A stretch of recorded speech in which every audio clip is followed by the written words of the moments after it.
কানুরে লইয়া কানুরে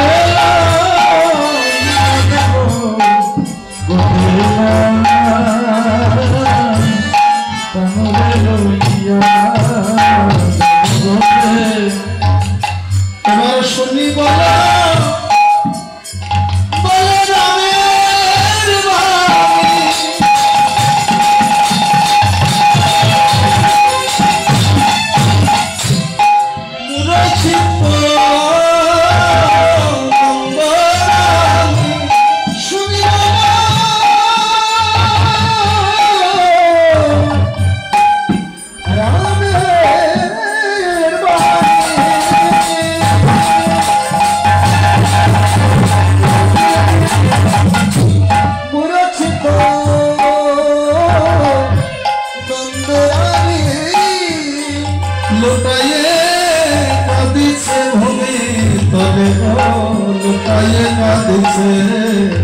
তুমি তলে কি বলো বলিলে রাম বনে যাবে ঘনশ্যাম ভাসে রানী নয়নের।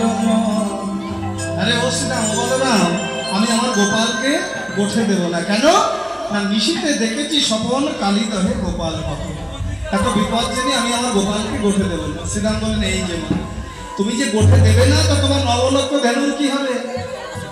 যশোদা বললেন বুঝেছি, এই ধেনুই আমার যত কাজ। বেশ, আজকে নন্দ মহারাজ বাতান থেকে ধেনুই আর রাখবো না। তাহলে কি করবে? তাহলে আমি কি করবো জানো? আমি ব্রাহ্মণে বিলাইয়ে দেব, ব্রাহ্মণে বিলাইয়ে দেব, ব্রাহ্মণে বিলাইয়ে দেব, ব্রাহ্মণে বিলাইয়ে দেব। বলে আমার যত ধেনু রূপা আমি ব্রাহ্মণে বিলাইয়ে দেব, আমার যত ধেনু রূপা ব্রাহ্মণে বিলাইয়ে দেব।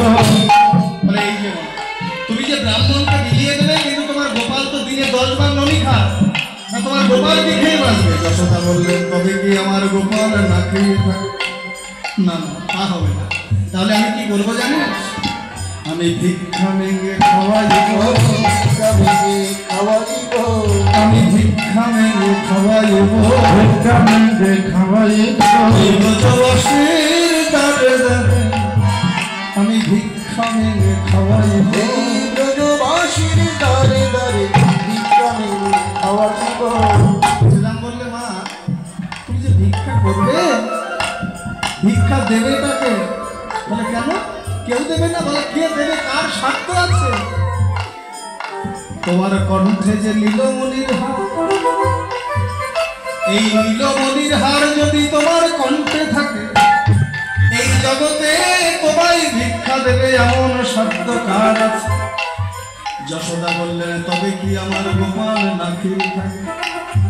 না, ভিক্ষা যদি না দেয় আমি ভিক্ষাও করবো। তাহলে কি করবো? এটো কোড়াইয়ে খাওয়াইব, খাওয়াইব, এই ব্রজবাসী দ্বারে দ্বারে এটো কোড়াইয়ে খাওয়াইব, এই ব্রজবাসীর দ্বারে দ্বারে পরমায় বৃদ্ধি হবে, পরমায় বৃদ্ধি হবে, এটো কোড়াইয়ে খাওয়াইব, এটো কোড়াইয়ে খাওয়াইব। শ্রীরাম দেখলেন মায়ের অনুকূলে না গেলে গোপাল পাওয়া যায়, কানাই নিতে পারে। শ্রীরাম বললেন আমা, এই যদি তোমার বাসনা হয় তাহলে শোনো, আমায় তোমার সঙ্গে নিও, আমায় তোমার সঙ্গে নিও, আমি ঘুরাইয়ে তোমার হাতে দিব, আমায় তোমার সঙ্গে নিও, ঘুরাইয়ে তোমার হাতে দিব, তুমি বসে গোপাল সেবা দিও, তুমি বসে গোপাল আমায় তোমার সঙ্গে দিও, আমায় তোমার সঙ্গে দিও। হরিকথা, লীলাকথা, ভাগবত কথা আস্বাদন করলে কিছু দক্ষিণা দিতে হয়। তো আমাদের লোক যাচ্ছে গোপাল গোবিন্দ সেবার নিমিত্তে, যার যেমন সামর্থ্য অনুযায়ী